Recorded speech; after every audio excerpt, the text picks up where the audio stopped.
নব্য যারা ফ্যাসিস্ট হওয়ার চিন্তা করছেন, যারা ঘনভোট নিয়ে নির্বাচনের আগে দেওয়ার ব্যাপারে তালবাহানা করছেন, আমি তাদেরকে উদ্দেশ্য করে বলতে চাই, আজকে বাংলাদেশের ছাত্র জনতা, সর্বশ্রেণীর মানুষ আজকে জুলাই ভিত্তিক আইনি সর্বপ্রথম চায়, তারপর জাতীয় নির্বাচন চায়। আমরা অন্তর্বর্তী সরকারকে বলবো, আমরা শান্তিপ্রিয়, বারবার রাস্তায় রোদ্রে আমাদেরকে পোড়াচ্ছেন, আপনারা পুড়িয়েছেন, আর কত রাস্তায় নামতে হবে?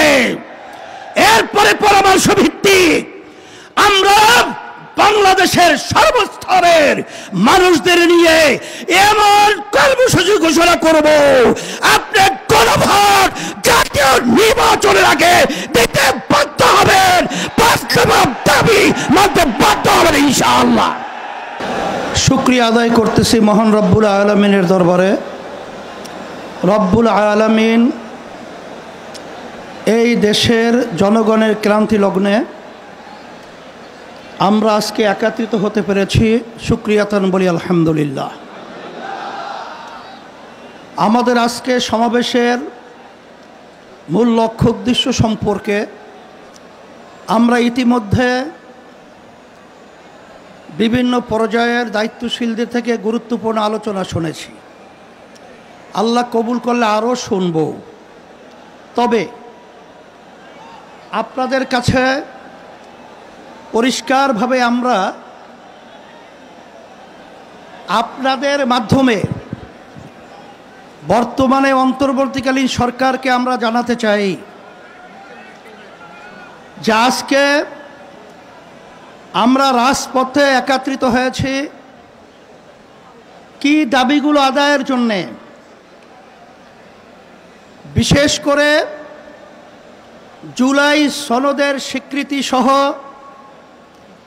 এই বাংলাদেশকে সুন্দর একটা দেশ তৈরি করার লক্ষ্যে যে জুলাই সনদ তৈরি হয়েছে, এই সনদের আইনি ভিত্তি জাতীয় নির্বাচনের আগেই এটা আমরা চাই এবং দিতে হবে।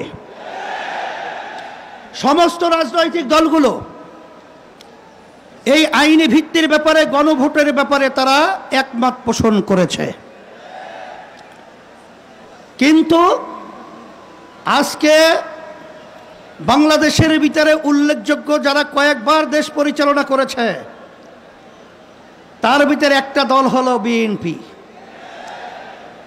আজকে বিএনপি যে গণভোটের ব্যাপারে প্রস্তাব রেখেছে, যেদিন জাতীয় নির্বাচন সেদিন নাকি গণভোট। সম্মানিত আলোচকরা বলেছেন, আপনারা জাতীয় নির্বাচন করবেন কোন আইনের ভিত্তিতে? সেই আইনের ভিত্তি হলো জুলাই সনদ যখন আইনি ভিত্তি পাবে তখন জাতীয় নির্বাচন আইনি ভিত্তি তৈরি হবে, নাহলে সেটা অবৈধ নির্বাচন হবে।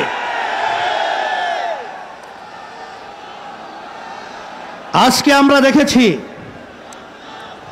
সেই পল্টন, সেই মোড়ের মধ্যে সেই 2024 জুলাই এবং আগস্ট, যখন জুলাইয়ের 17 তারিখ বাইতুল মুকাররমের উত্তর গেটে আমি তখন বলেছিলাম যে আজকে আমাদের সন্তানদেরকে যেভাবে পাখির মতো গুলি করে রাস্তার ভিতরে আজকে লুটিয়ে দেওয়া হচ্ছে, আমি বাংলাদেশের সর্বশ্রেণীর ছাত্র জনতা, আলেম ওলামা, হাফেজ সহ সবাইকে উদাত্ত আহ্বান জানিয়েছিলাম যে এখন আমাদের ঘরে বসে থাকার সুযোগ নেই, ঘরে বসে থাকার সময় নেই। আমরা আজকে রাস্তায় আসবো, ফ্যাসিস্টকে উৎখাত করব, বাংলার জমিন থেকে কাঁটাতারের উপরে নিক্ষেপ করব। হয়েছে তাই, বাংলাদেশ মুক্ত হয়েছে। সেই হিসাবে আজকে আমরা দেখেছি দুই শ্রেণীর মানুষ এখন দুই মেরুতে অবস্থান করছে। এর ভিতরে এক শ্রেণীর মানুষ হলো যারা নাকি আমরা দেশ প্রেমিক, আর এক শ্রেণী হলো ক্ষমতা প্রেমিক। ফ্যাসিস্ট আওয়ামী লীগ সরকার তারা দেশ প্রেমিক ছিল না, তারা ছিল ক্ষমতা প্রেমিক। তারা কিন্তু এক পর্যায়ে আমাদের বাংলাদেশ থেকে পালিয়ে কাঁটাতার পার হয়ে ভারতে অবস্থান করছে। নব্য যারা ফ্যাসিস্ট হওয়ার চিন্তা করছেন, যারা গণভোট নিয়ে নির্বাচনের আগে দেওয়ার ব্যাপারে তালবাহানা করছেন, আমি তাদেরকে উদ্দেশ্য করে বলতে চাই, আজকে বাংলাদেশের ছাত্র জনতা, সর্বশ্রেণীর মানুষ আজকে জুলাই ভিত্তিক আইনি সর্বপ্রথম চায়, তারপর জাতীয় নির্বাচন চায়। কিন্তু আপনারা যদি এই জুলাই সনদ আইনি ভিত্তি দেওয়ার ব্যাপারে দড়িবসু করে থাকেন, আমাদের বাংলাদেশের 3 দিকে ভারতের কাঁটাতারের বেড়া, কিন্তু আপনারা পালাবেন কোথায়? আপনাদের জন্য অপেক্ষা করছেন সেই দক্ষিণে বঙ্গোপসাগর। এছাড়া কিন্তু আপনাদের পালাবার কোথাও জায়গা নেই। সেই হিসাবে সকলকে আহ্বান জানাবো, ভালো করে বুঝে নেন, জেনে নেন।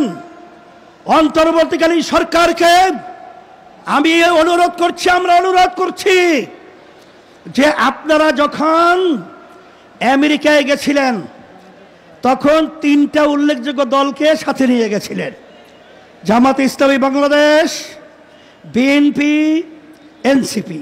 কথা ঠিক কিনা? তা আপনারা জাতীয় নির্বাচনের আগে গণভোট দিতে আপনারা কোন প্রক্রিয়া, কোন হিসাব লাগবে, অঙ্ক শিখাতে হবে। আজকে এনসিপিও চায় যে গণভোট আগে হবে, তারপর জাতীয় নির্বাচন হবে।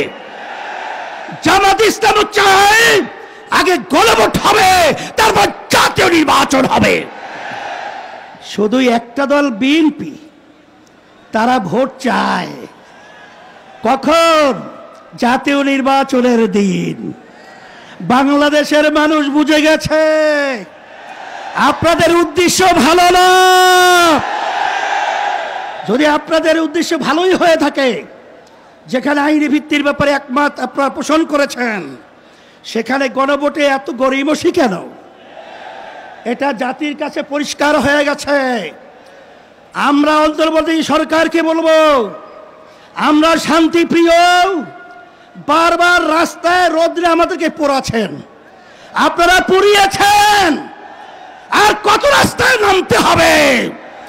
এরপরে পরামর্শ ভিত্তিক আমরা বাংলাদেশের সর্বস্তরের মানুষদের নিয়ে এমন কর্মসূচি ঘোষণা করব, আপনি গণভোট জাতীয় নির্বাচনের আগে দিতে বাধ্য হবেন, বাস্তব দাবি মানতে বাধ্য হবেন ইনশাআল্লাহ। সেই দিক থেকে আমাদেরকে ও পথে আপনারা হাঁটাবেন না, আমরা ও পথে হাঁটতে চাই না। আজকে জাতীয় সমাবেশের মাধ্যমে আপনাদেরকে আমরা বারবার অনুরোধ করছি, এরপরে যদি আপনাদের শুভবুদ্ধি উদয় না হয়, তাহলে কিন্তু পরবর্তীতে আমরা কঠিন কর্মসূচি দিতে বাধ্য হব ইনশাআল্লাহ। আপনারা যে এসেছেন, আপনাদের সকলকে আমাদের পক্ষ থেকে আন্তরিক ধন্যবাদ, মোবারকবাদ, এবং সাথে সাংবাদিক বন্ধুদেরকে ধন্যবাদ মোবারকবাদ জানিয়ে, প্রশাসন ভাইদেরকে আন্তরিক ধন্যবাদ মোবারক জানিয়ে আজকে আমার এখানে আলোচনা শেষ করছি। আল্লাহুম্মা আমিন।